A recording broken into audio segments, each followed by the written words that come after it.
There's something magical about discovering a game that surprises you, stays with you, and reminds you why you love playing video games in the first place. Welcome to Get Indie Gaming, where today we're taking a further look into our Hidden Gems series and sharing 5 more indie games we think deserve a spot on your radar. So stick around, whether you're into deep stories, creative gameplay, or breathtaking art, there's something here for everyone.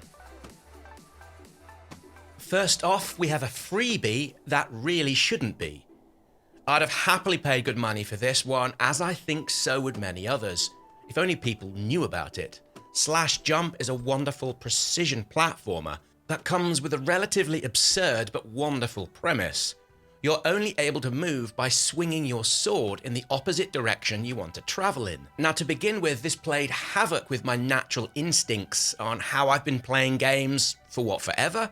To move right, you push the stick to the right, don't you? Well, not here, and honestly, it took a good 5 minutes to get over a movement system that, for my brain at least, is so counterintuitive.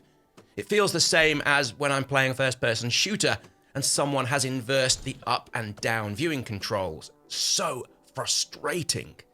However, Slash Jump is well worth sticking with and pushing through this initial feeling of awkwardness. Or perhaps you might get lucky and this won't be an issue. Hey, it's free. You're all going to pick this one up, aren't you? The movement controls and how the character feels, well, it's pretty darn solid and not at all floaty. It's a testament to a lot of work that's gone on here behind the scenes. Now, we played this together as a family in a style that we've called before Family Couch Co-op. We each take turns, and when we fail or die, we hand the control over and go about doing this in a round-robin fashion. By doing this, we finished it in around 90 minutes, which for many of you will be an hour longer than it probably should take, but hey, we had great fun doing this one rainy Sunday afternoon before a good old-fashioned family roast dinner. Slash Jump is a real little gem of a game, and as I've said a few times already, it's free, so please pick this up via the link to the Steam homepage, as listed down in the video's description. Then come back here perhaps at a later date and let us know what you made of it down there in the comments. Next up, we have Buzzed, a beautiful pixel art jump-dash-run game, which came out in the middle of November last year. Now, it's squarely looking to trigger thoughts of retro precision platforming, and if you enjoyed the gameplay and challenges of such games as Celeste or Super Meat Boy, you're honestly going to want to play this as soon as you're able. For me, the pixel art on display here is some of the most detailed and well presented I've seen in a good number of years. The same holds true for all of the animations, with it also delivering an incredible soundtrack and accompanying effects. Like all precision-based games, it has to have pixel-perfect controls, and there's no worries with that here. The character at all times has a kind of weight to it that feels really, really good. Everything feels so responsive. It took me just over 3 hours from beginning to the end, although I did miss out on some of the hidden levels, so I'll be looking to have another crack at this one come the upcoming holidays. By the way, if you're liking this video, please do us both a favour and hit that like button and subscribe to the channel if you haven't done so already. Oh, and do be sure to stay until the end to hear about our latest series and how you can get involved in helping us out. That's right after this month's #1 Hidden Gem. Up next, we have an interesting isometric auto-battler with a nice little twist. In God of Weapons, you go into battles that last a maximum of 60 seconds. Survive the minute, and you're able to beef up your loadout with new weapons and armor before once again going back into the arena. The inventory management here uses a Tetris system, more recently seen in games such as Dredge, where you're needing to create and manage the available space to facilitate your own individual playing style. The 1 minute rinse and repeat part of the game that makes this really compelling. As you know, when you start any given run, you're not in for, say, a 20 or so minute battle that can go on and on and on. The only downside? Well, there are two really. It all gets a little bit too dark on screen in places, and there's almost no hand-holding for what the game's all about and how you go about playing it. That said, if you do pick this up, please persevere past the opening few moments. God of Weapons is an honest little gem of an auto-battler. I used to hate doing jigsaws.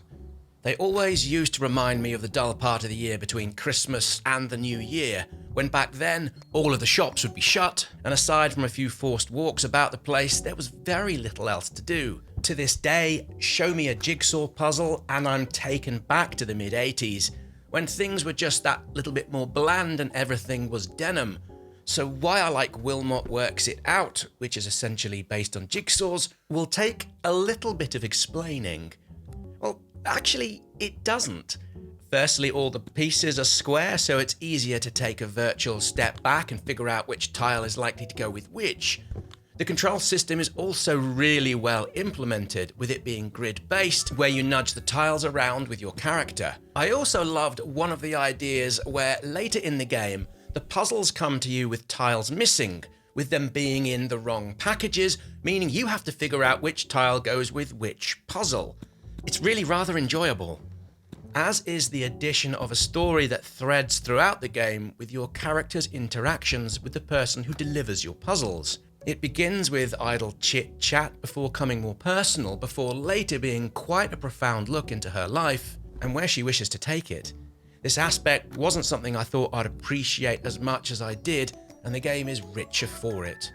All of this is also decidedly relaxing, something I never found with real-life jigsawing, with all the inherent stress of searching for the right piece of the puzzle among a heap of other shapes, all of which just look the same. So yes, Wilmot Works It Out is a little triumph. And taking the top slot this month for indie game hidden gems, we have Nightstones. Now this comes from a single developer who made this in their spare time while working as an electrical engineer. Nightstones is essentially a riff of games such as A Short Hike, parts of the Zelda franchise all wrapped up with a good dose of Animal Crossing thrown in.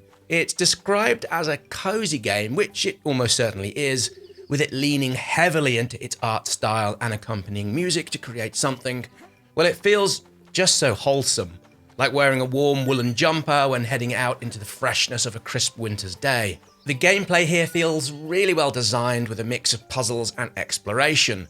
The puzzles are well thought out, never overly clever, and come with a real sense of achievement, particularly for younger players, which we're thinking will really enjoy their time with this game. What really won us over though is the story, which is compelling, thought-provoking, and full of touching moments of understanding and empathy. At the moment, Nightstones has fewer than 100 reviews on Steam, and for us, it's a standout hidden gem from over the course of the year. If you want to find out more on how the game was created, the developer documented their journey in making this, which is as delightful to watch as this game is to play. You can find a link to these video devlogs down in the comments. So that's just all about we have time for in today's video. However, before you go, please check out a new series where we're looking to see if we're able to make our own game. As we explain in this video, we have a decent background in music and coding, but have a few areas where we're severely lacking. So please go take a look at that and perhaps sign up to our newsletter. There's a link to that in the video description, and we promise people on that list will be amongst the first to see all the latest of our developer journey. So for now, many thanks for watching, and we'll be back soon with another indie game video.